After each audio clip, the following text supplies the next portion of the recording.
Hello दोस्तों, स्वागत है आपका अपने यूट्यूब चैनल कामयाब एजुकेटर में। आज की इस वीडियो में हम DSSB TGT social science female जो 14 नवंबर 2018 को हुआ था पहली शिफ्ट में, उसका रिव्यू एनालिसिस करेंगे। अगर आप हमारे चैनल पर नए हैं तो चैनल को सब्सक्राइब करें, साथ ही बेल आइकन को भी प्रेस करें ताकि वीडियो की नोटिफिकेशन आपको मिलती रहे। तो चलिए शुरू करते हैं। तो दोस्तों, ये है DSSB TGT social science female जो 14 नवंबर 2018 को पहली शिफ्ट में हुआ था। पहला क्वेश्चन है, 1772 में ईस्ट इंडिया कंपनी का वह अधिकारी कौन था जिसने कहा था भारतीय वस्त्रों की मांग कभी कम नहीं हो सकती क्योंकि कोई अन्य देश इनकी इतनी गुणवत्ता का सामान नहीं बनाता है? तो वह थे हेनरी पाटुलो।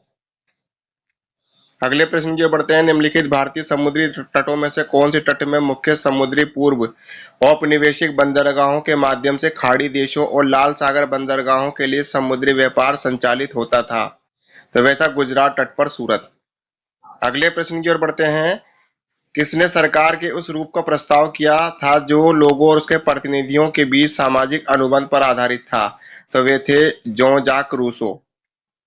अगले प्रश्न की ओर बढ़ते हैं। फ्रांस में राजशाही को समाप्त कर और देश को गणराज्य घोषित करने का सम्मेलन कब हुआ? तो 21 सितंबर 1792। अगले प्रश्न की ओर बढ़ते हैं। फ्रांसीसी क्रांति के संबंध में निम्नलिखित में से किसने गुलामी से आजादी के विचार को फिर से परिभाषित करके संप्रभु राष्ट्र राज्य को फिर से आंदोलन में चलाया था? तो वह था उपनिवेशित लोग। अगले प्रश्न की ओर बढ़ते हैं। 1851 में किसने अवध सूबे को एक चेरी जो कि एक दिन हमारे मुंह में गिर जाएगा इस रूप में वर्णित किया था? वह थे लॉर्ड डलहौजी।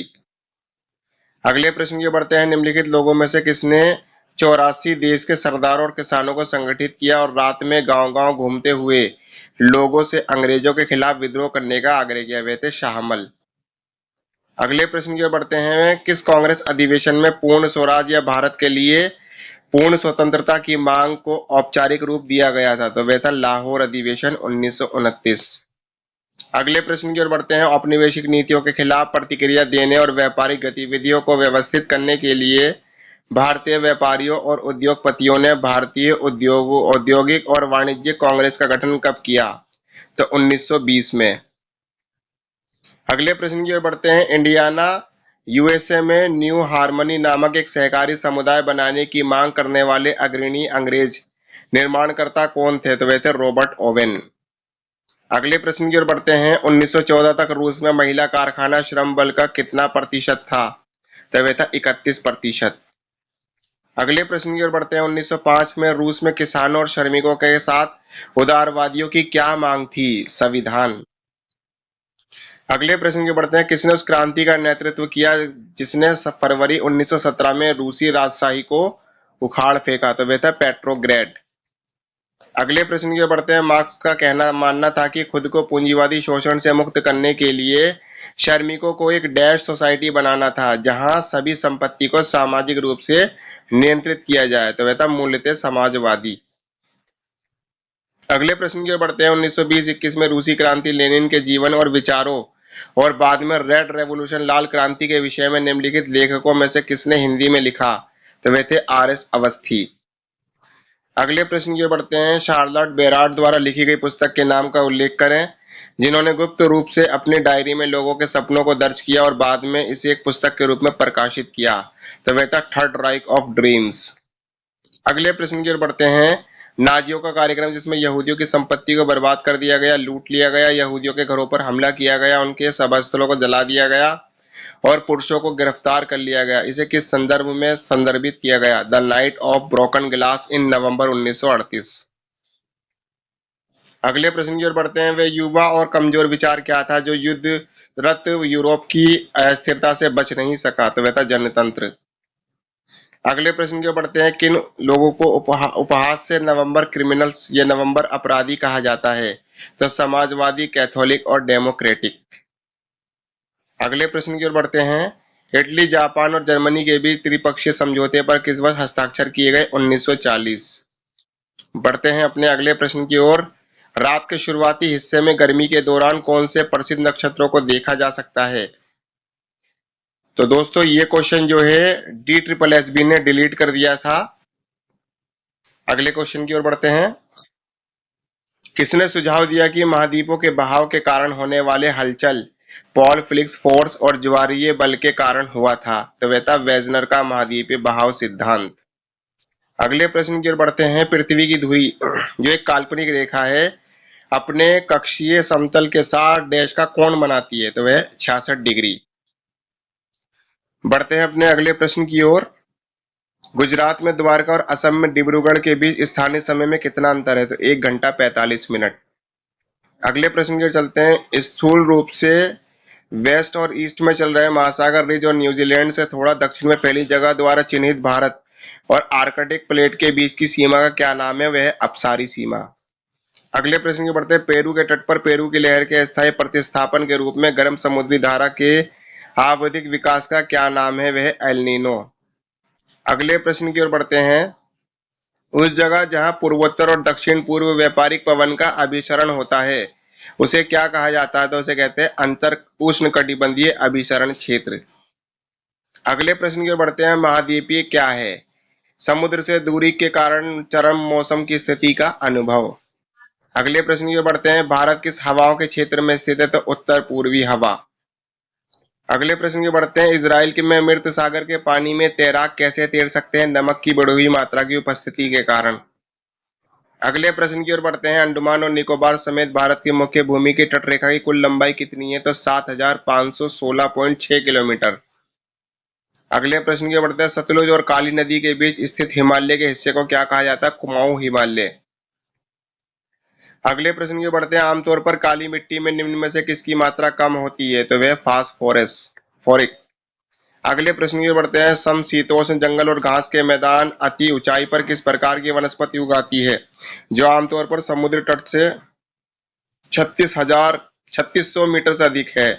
तो उच्च पर्वतीय वनस्पति। अगले प्रश्न की ओर बढ़ते हैं। किसी विशेष क्षेत्र में दो बिंदुओं के बीच में आबादी के परिवर्तन को किस रूप से जाना जाता है? आबादी में वृद्धि। अगले प्रश्न की ओर बढ़ते हैं। निम्न में से कौन सा जनसांख्यिकीय संक्रमण सिद्धांत के 3 चरणों का नाम है? उच्च जन्म दर, साक्षरता, कम जन्म दर। अगले प्रश्न की ओर बढ़ते हैं। राष्ट्रीय जनसंख्या नीति 2000 का मुख्य उद्देश्य क्या था? परिवार कल्याण को जन केंद्रित कार्यक्रम बनाना। अगले प्रश्न की ओर बढ़ते हैं। निरंतर गुणवत्ता और वैश्विक शांति के लिए निम्नलिखित में से क्या आवश्यक है? संसाधनों का न्याय संगत वितरण। अगले प्रश्न की बढ़ते हैं। घोषणा पत्र है जिस पर विश्व नेताओं द्वारा डैश में हस्ताक्षर किए गए थे और ब्राजील के रियो डी जेनेरियो में घटित हुआ? तो यह था UNCED। अगले प्रश्न की ओर बढ़ते हैं। पश्चिमी हिमालय क्षेत्र के लोगों द्वारा कृषि के लिए निर्मित मोड़ नाली डाइवर्जन चैनलों की पहचान करें? तो उसको कहा जाता था कुल्स और गुल्स। अगले प्रश्न की ओर बढ़ते हैं। खनिज और रूपांतर चट्टानों में खनिज डैश में होती है, उसको कहते हैं लॉड्स। अगले प्रश्न की ओर बढ़ते हैं। निम्नलिखित में से कौन सा उच्चतम गुणवत्ता वाला एंथ्रासाइट हाई कोल है? तो वह एंथ्रासाइट। अगले प्रश्न की बढ़ते हैं। उस राज्य की पहचान करें जहां 3 धान फसलें ओस, अमन और बोरो उगाई जाती है? तो वह असम। अगले प्रश्न की बढ़ते हैं। जूट किस तरह की मिट्टी पर अच्छी तरह से उगता है? कछार की मिट्टी। अगले प्रश्न की बढ़ते हैं। निम्नलिखित में से कौन कॉफी का अग्रणी निर्माता है? वह ब्राजील। अगले प्रश्न की बढ़ते हैं। किस वर्ष तमिलनाडु में सेलम इस्पात संयंत्र शुरू किया गया? 1982। अगले प्रश्न की ओर बढ़ते हैं। स्वामित्व के आधार पर उद्योगों को किस तरह वर्गीकृत किया गया? सार्वजनिक क्षेत्र, निजी क्षेत्र और संयुक्त एवं सहकारी क्षेत्र। अगले प्रश्न की ओर बढ़ते हैं। राष्ट्रीय राजमार्ग संख्या 1 का नाम क्या है? तो यह शेरशाह सूरी मार्ग। अगले प्रश्न की बढ़ते हैं। मथुरा के साथ सलाया को जोड़ने के लिए बनाई गई पाइपलाइन की लंबाई कितनी है? तो 1256 किलोमीटर। अगले प्रश्न की ओर बढ़ते हैं। कर्नाटक में परमाणु ऊर्जा संयंत्र निम्नलिखित में से कौन सा है? तो यह केगा। अगले प्रश्न की ओर बढ़ते हैं। आपदाओं को 4 प्रकार में वर्गीकृत किया जाता है। बाढ़ किस तरह की आपदा के अंतर्गत आता है? जलीय। अगले प्रश्न की ओर बढ़ते हैं। भारत में गरीबी रेखा का निर्धारण करते समय भोजन की न्यूनतम आवश्यकताओं को ध्यान में रखा गया। ग्रामीण क्षेत्रों में प्रति व्यक्ति कितनी कैलोरी की औसत आवश्यकता होती है? तो 2400 कैलोरी।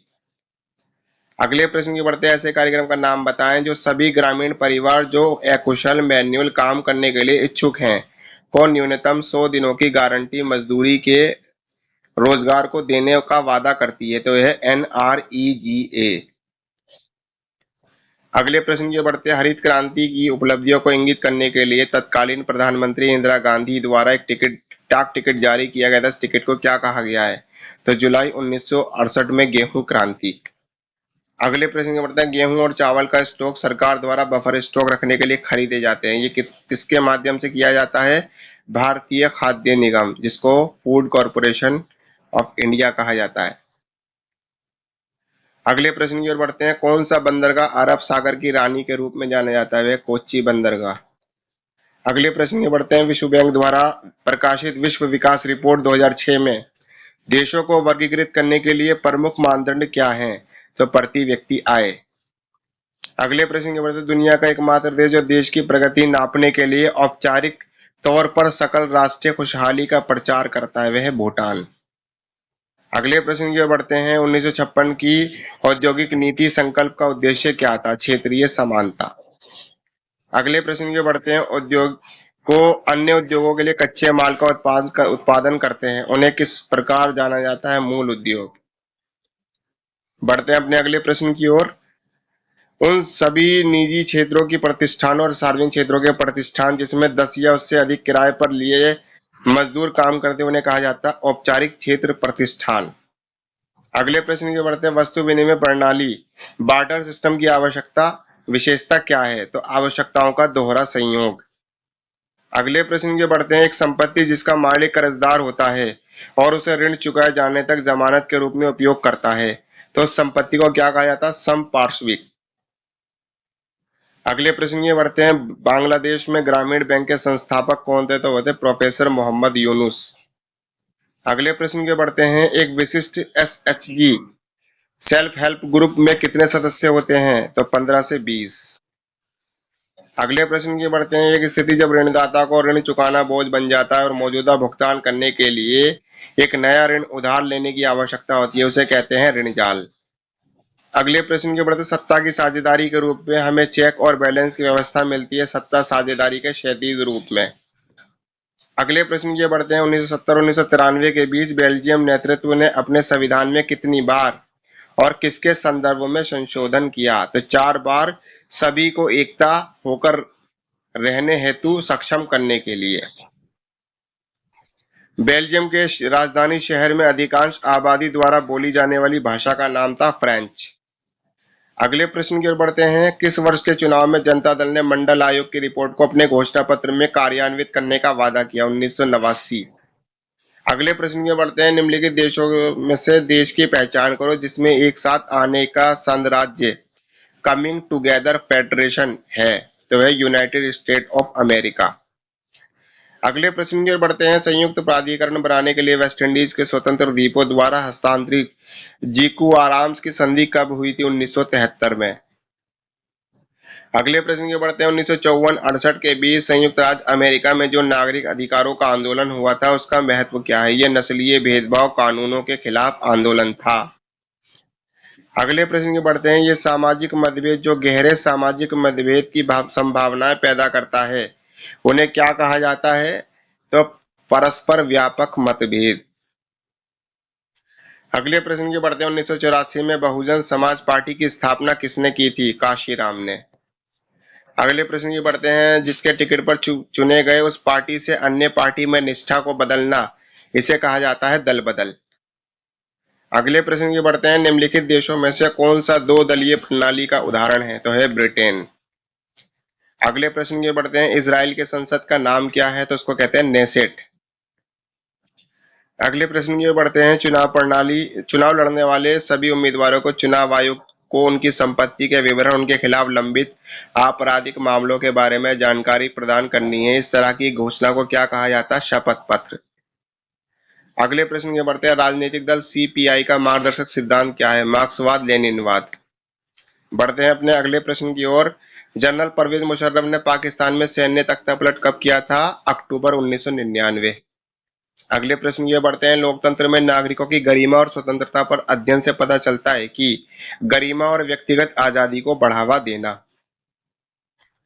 अगले प्रश्न ये बढ़ते हैं, किस तरह की चुनौती को स्थापित लोकतंत्र को सामना करना पड़ता है? तो लोकतंत्र का विस्तार। अगले प्रश्न की ओर बढ़ते हैं। अप्रैल 2006 के जन आंदोलन के बाद किसे एसपीए द्वारा नेपाल के नए प्रधानमंत्री के रूप में चुना गया था? तो वे थे गिरिजा प्रसाद कोइराला। अगले प्रश्न की ओर बढ़ते हैं। बामसेफ का पूर्ण रूप निम्न में से क्या है? तो backward and minority communities employees federation. अगले प्रश्न की ओर बढ़ते हैं। पंचायती राज संस्थानों के बारे में संवैधानिक संशोधन अधिनियम निम्नलिखित में से कौन सा है? तो 73वां संशोधन अधिनियम। RIDP का पूर्ण रूप क्या है? तो इंटीग्रेटेड रूरल डेवलपमेंट प्रोग्राम, एकीकृत ग्रामीण विकास कार्यक्रम। अगले प्रश्न के बढ़ते हैं। ये किसने कहा अकेले संविधान सभा देश के लिए स्वदेशी संविधान का निर्माण कर सकती है जो वास्तव में और पूरी तरह से जनता की इच्छा का प्रतिनिधित्व कर सकती है? तो वह महात्मा गांधी। अगले प्रश्न की ओर बढ़ते हैं। सुप्रीम कोर्ट विधायिका के किसी भी कानून को अमान्य घोषित कर सकती है और इसे चुनौती देने पर देश में कार्यपालिका किसी भी कार्य या कार्यवाही के संवैधानिक विविधता निर्धारित कर सकती है। इसे किस प्रकार से जाना जाता है? तो वह न्यायिक समीक्षा। बढ़ते अपने अंतिम प्रश्न की ओर। मौलिक अधिकार के प्रवर्तन के लिए सर्वोच्च न्यायालय और उच्च न्यायालय के पास निर्देश, आदेश या डैश जारी करने की शक्ति है। तो वह है प्रादेश या रिट। तो दोस्तों ये था हमारा DSSB TGT social science female जो 14 नवंबर 2018 को पहली शिफ्ट में हुआ था। ऐसी और भी रिव्यू वीडियो देखने के लिए आप हमारे चैनल को लाइक करें, शेयर करें, सब्सक्राइब करें, साथ ही बेल आइकन भी प्रेस करें ताकि वीडियो की नोटिफिकेशन आपको मिलती रहे। अगर आप DSSB TGT social science male female 2021 की रिव्यू वीडियो देखना चाहते हैं तो उसका लिंक वीडियो के डिस्क्रिप्शन में दिया गया है। तब तक मिलते हैं अगले वीडियो में। धन्यवाद।